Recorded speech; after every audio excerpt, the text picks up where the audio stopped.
Bagaimana cara memasukkan satu ikat anggur ini ke dalam botol secara utuh? Cukup dipetik satu persatu, lalu dimasukkan satu persatu juga. Sangat mudah dimengerti bukan? Nah, kebanyakan air minum yang kita kenal terdiri dari 16-25 molekul per grup atau klaster.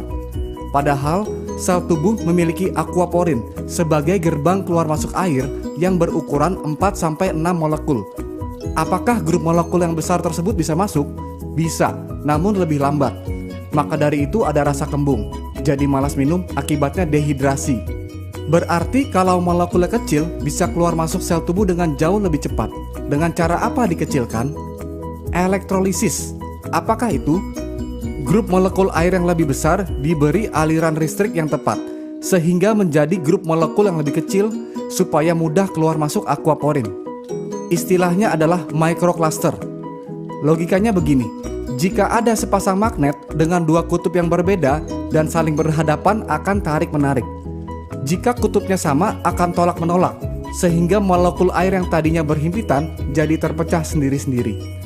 Belum lagi, di inti sel terdapat ion positif yang membuat molekul air yang berion negatif ini tertarik masuk ke dalamnya dan meninggalkan ion negatif di membran atau dinding sel, sehingga sel tubuh pun menjadi tidak lengket.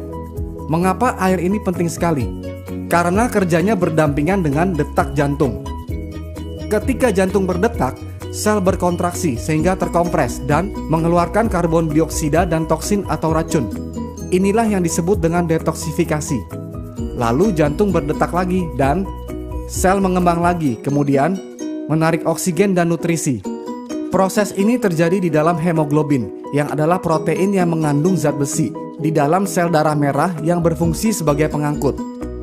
Detak jantung ini ada voltasenya. Manusia sehat dan normal berada di voltase 120 mV. Karena semakin tua dan pengaruh oksidasi, voltasenya akan turun bertahap ke 100 mV, lalu ke 80 mV. Jika sampai menyentuh 60 mV sudah sangat berbahaya, karena disinilah titik tubuh dalam kondisi kronis. Karena oksidasi itu adalah proses penuaan atau karat yang secara langsung mempengaruhi zat besi dalam hemoglobin. Akibat oksidasi adalah tubuh menjadi asam, lalu muncul berbagai penyakit kronis seperti kanker, diabetes, inflamasi, dan sebagainya. Berarti air yang baik sangat dibutuhkan oleh tubuh. Sumber air yang dikenal berkhasiat terbentuk akibat tersambar petir dan pergesekan dengan batu-batuan di alam. Tetapi mata air seperti ini sangat terbatas jumlahnya. Yang Enegic lakukan adalah membersihkan air keran terlebih dahulu dengan filternya, lalu menangkap fenomena sambaran petir tersebut dengan disetrum melalui 7 plat titanium berlapis platinum yang bisa mengeluarkan air minum berkhasiat tinggi yang disebut dengan air kanggeng pH 8,5, lalu pH 9 yang lebih kecil molekulnya, lalu pH 9,5 yang lebih kecil lagi molekulnya untuk transportasi yang lebih baik. Jika ukuran kemampuan elektrolisis adalah kombinasi antara power, amperage, dan surface area, maka ini adalah faktor kunci dalam memilih sebuah mesin. PEU adalah Potential Electrolysis Unit. SD501 memiliki 230 watt, 2,5 ampere, dan 466 square inch, sama dengan 267.950 PEU. Sebagian besar mesin kompetitor hanya memiliki 110 watt, setengah ampere, dan 117 square inch, sama dengan 6.435 PEU. Berarti kemampuan mesin kompetitor hanya 2,4% saja dari SD501. Dan harga mesin kompetitor pun bukan tergolong murah. Malahan mahal sekali, dengan kemampuan yang mendekati saja pun tidak. Hanya harganya saja yang mendekati. Belum lagi harus betul-betul teliti apakah power supply-nya transformer atau switch mode. Transformer adalah alasan mengapa sebuah mesin disebut alat kesehatan karena tegangannya stabil. Sedangkan switch mode tegangannya naik turun alias tidak stabil. Alasannya supaya hemat energi, padahal supaya pelatnya tidak meleleh karena bahannya mesh yang lebih murah. Saya perjelas, ini ada bolam 100 watt dengan filamen yang tebal. Yang ini bolam 40 watt dengan filamen yang tipis. Jika bola 40 watt dinyalakan di tegangan 100 watt akan putus karena tidak mampu menahan daya yang tinggi. Demikian halnya dengan plat yang digunakan di dalam mesin. Mengapa daya tinggi yang stabil sangat dibutuhkan? Karena tujuan ionisasi air adalah untuk menstruktur ulang molekul. Molekul air adalah H2O. Lalu gugus kimianya diilustrasikan seperti ini.